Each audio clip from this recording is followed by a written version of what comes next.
My name is Ed Breen. I work for WBHE as co-host of Good Morning Grant County, and I write for the News Herald newspaper.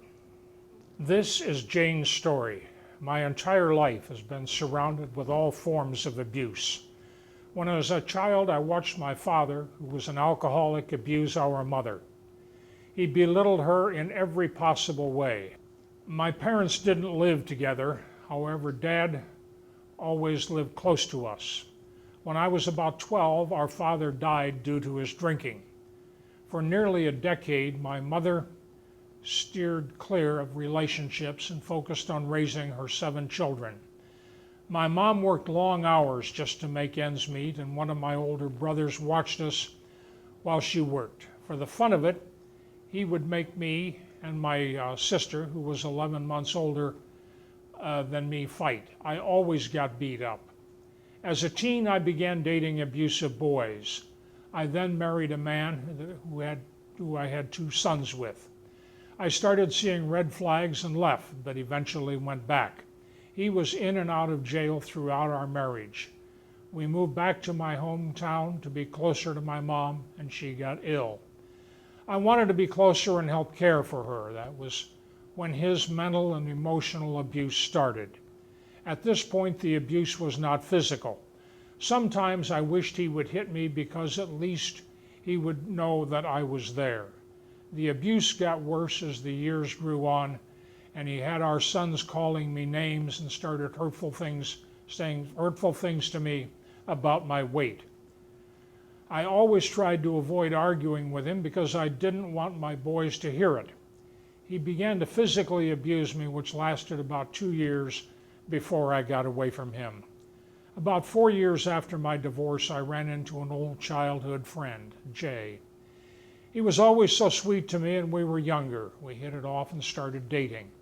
About 4 months of dating, I moved in with him. By this time, it's just me and my youngest son, as my oldest son was graduated and out on his own. Jay and I were getting along really well until my mother became ill. My sisters and I started taking turns staying the night with her and helping her as she was growing weaker. That's when this abuse started. It started out at him telling me that if I didn't leave my mom and come back home, he was going to kick me and my son out of the house. I had just given up my home and my job, as this man said he would take care of us so I could help take care of my mom. It quickly went downhill. He always assumed I was seeing someone and start yelling at me. This was the man that claimed to love my mom, and my mom loved him dearly.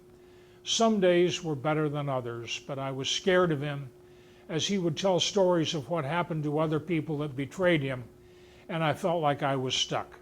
My mom passed away about a year after the initial abuse started, and when she passed away, the emotional and verbal hell started.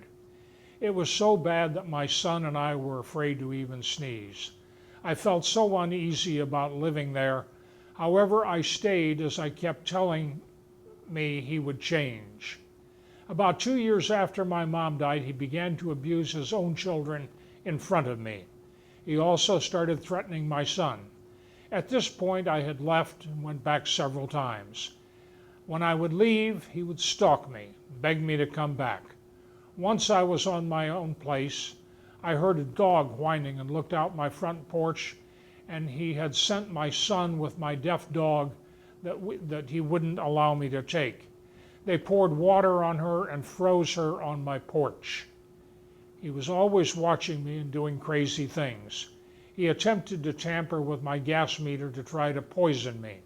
He vandalized my vehicle so many times. He was finally charged and spent a little time in jail, enough time for me to move away. It's been 5 years since my son and I completely got out of the situation that was supposed to have been a good life for us. I have learned to love myself, love my life without abuse.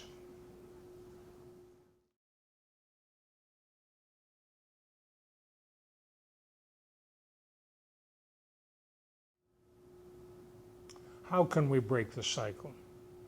Only by everyone making the commitment to make sure that it does not happen in their home, and if they are aware of it in other homes, to make sure that the proper people are notified.